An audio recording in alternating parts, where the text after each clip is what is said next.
Let me show you several different ways how to charge your Nintendo Switch 2. So first, inside the box you actually find your adapter that we can use to charge it. Also inside the box you also find your dock that also we can actually use to charge it.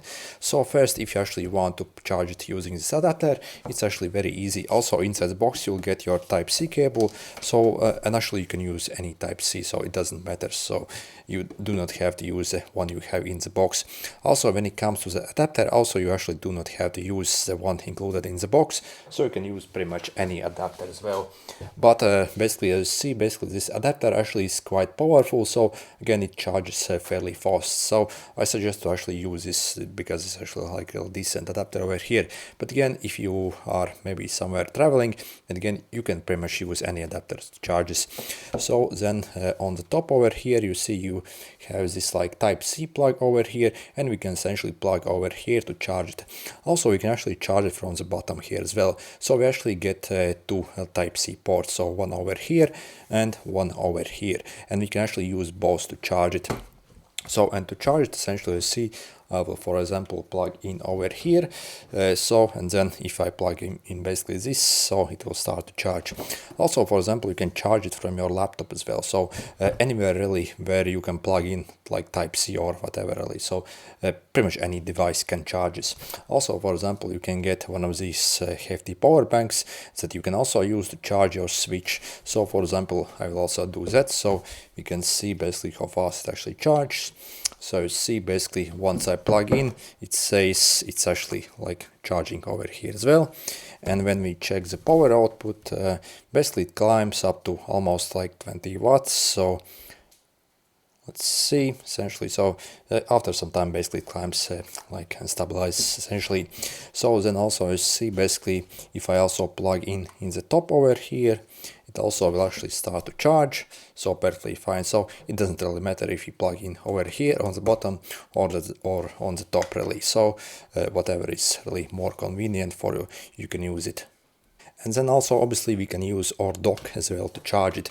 So maybe if you want to use your Switch as a stationary device and basically use it with a TV, so you obviously will put it on your dock over here.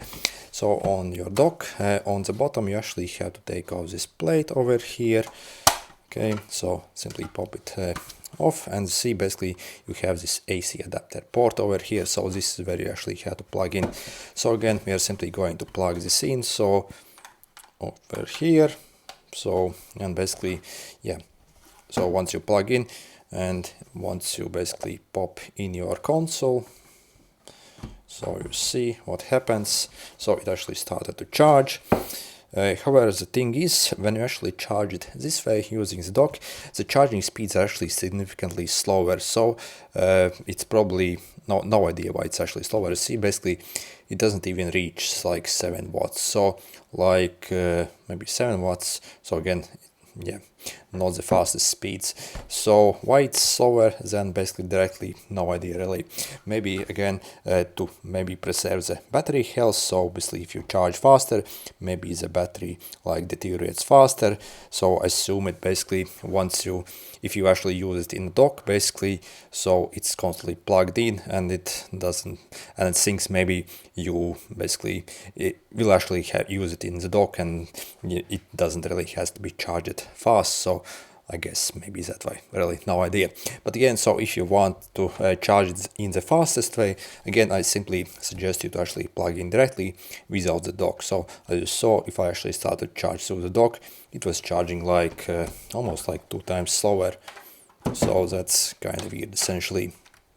And let's check the speed. Now over here I see literally like, so it climbs up to like I think 20 watts, so even like more than 2 times faster. So yeah, and when it comes to capacity really, so if you want to basically charge from power bank, I really suggest to get one of these like hefty ones. For example, I have over here 24,000 milliamp hour, and again, so this is probably what you are looking to get one if you actually want to power one of these. Yeah, basically. So again, make sure it's actually like decent capacity, as yeah, the internal battery is actually quite large in this unit. Anyway, good luck.